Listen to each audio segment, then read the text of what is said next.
guys, you're welcome back. I don't understand. So you're Muslim, I am, yeah. but you live in Israel. I do, yeah. Are you Zionist? I am, yeah.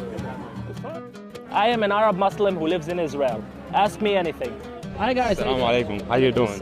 So, you Arab, right? I am Arab, yes. I'm Arabi. Where are you from though?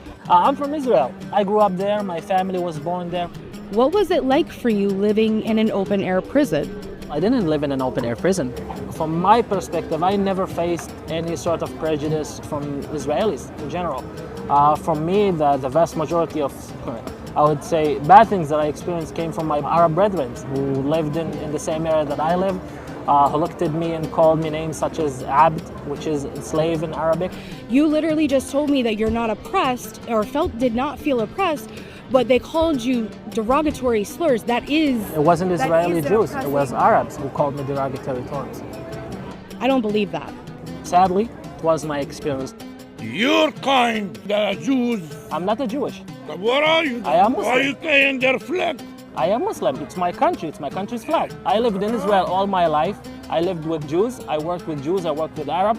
20% of Israel population is Arab population. All of them have Israeli citizenship. I want to know your perspective about, especially the claims about apartheid in Israel. People say that you guys are mistreated.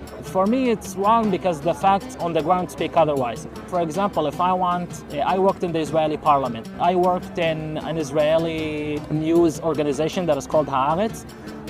And most of the people I work with were Arab Israelis, and that will never happen in an apartheid state. Right. I graduated from Israeli University. Yeah. There's a good amount of Palestinians, right? But you had, As well. you had also Arab Israelis who identify as Palestinians. Also had Palestinians who come from the West Bank who studied at my university. I see. Oh, that's beautiful. To anyone that doesn't support the state of Israel and its fight against terrorism, what is one biggest misconception that you wish people would understand about your society, about your people, about your government? I want the Palestinians to have a better life. I really do. We are not fighting the Palestinians. We're fighting Hamas and the Islamic Jihad, who are backed by the Iranian regime, who obviously don't care about Israel or about the Palestinians who live in Israel. For example, the last barrage attack, the missile that they launched in Israel killed only one person. He was a Palestinian from Gaza who was in West Bank. Yeah, we agree on this. We don't want Hamas. We and the Palestinians, we need to have a conversation. We need to have a genuine conversation, sit on a table like we and you doing right now, and be able to look in each other in the eyes and say, okay, neither the Palestinians are going anywhere, and neither the Jews are going anywhere. I hope that there will be peace one day. Hopefully. I think we're already on the way. You're a great person. There's the way that you're out here trying to talk to people is noble, and I appreciate that. Lovely speaking to you. Remind me of your name? My name is Tamer. Tamer. Yeah, it was really nice Have a meeting good you. one. Appreciate it. Thank you, man. Have a Thank good you. one. Have a good day.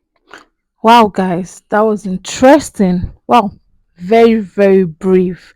Well, this guy said he's an Arab Muslim, but he lived in Israel. He was brought up in Israel all of his life. His parents are Israel. Now they are living in Israel.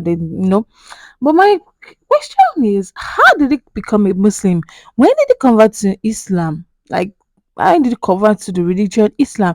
If you lived all your life in Israel, because in Israel, the major, the most popular religion there is Jew, right? So that was the kind of question I was expecting this protesters to ask this guy. How did you become a Muslim?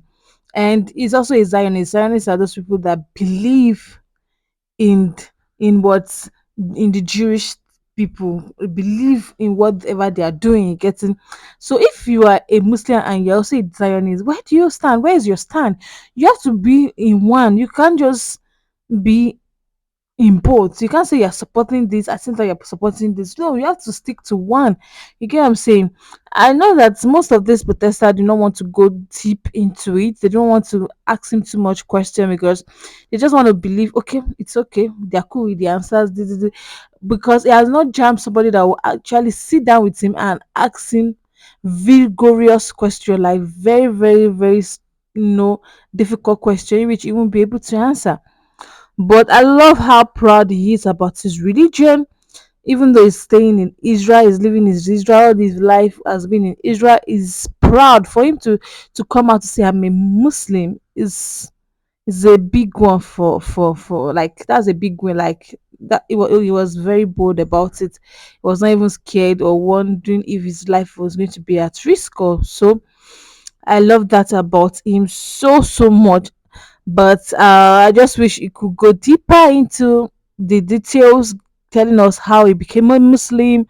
He also get one thing I got from him was when he explained about Palestine and Israel, that the Palestinians are not really fighting the Israel. They're only fighting Hamas, fighting those people that are not trying to give them peace. They're not fighting the whole citizen. And that's it for sure. Something must make somebody not to be comfortable, right? So, but the thing is that everybody suffer for what one mistake or the other. Just imagine you are in a group and somebody make a mistake. The teacher will not punish only you; it will punish the whole group. That means the whole group, maybe so for instance, the whole group supposed to have score 90 over 100, but because one person made a mistake, it will reduce the mark. Everybody will have to score maybe 60 over 100 or 30 over 100. That is where the issue is. So you can't say, oh, you don't have issue with Palestine, with Israel. Palestinians don't have issue with Israel, but you are not cool with this person, this set of people, because they are Israel. They are from Israel. So if you're not cool with one person, what it means is that you're not cool in all with everybody. That's what it means.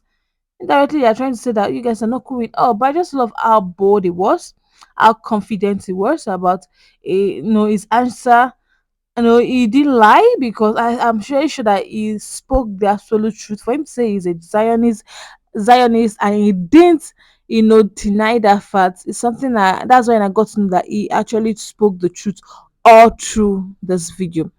It's just that the protesters couldn't ask him enough details. One of the man was like, the way he was asking a question, like as if he was angry with him, like, how can you be a Muslim? And you're this, like that. I'm like, who? Okay, that's good. So these people are Israel, um, asking this Arab Muslim questions. How come you're a Muslim? How come you're a Muslim and you're staying in Israel? How is it possible? How do you cope? How has it been coping so far as a Muslim in the country? Well, I think it will cope better since he said his parents are they lived there. He was born and raised in Israel.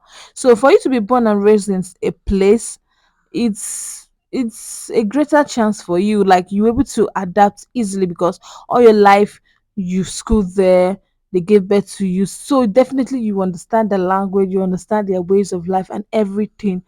But the guy tried, like, I love his boldness. I love how courageous he was and how he was proud of his religion, Islam. I just wish he could tell us how it all started, how he became a Muslim, because I'm sure his parents are not a Muslim. For you to say they were born and bred, but it's possible for them to be Muslim and live in another country. Maybe his parents are Muslim and brought them, they relocated to Israel. Maybe that's the case.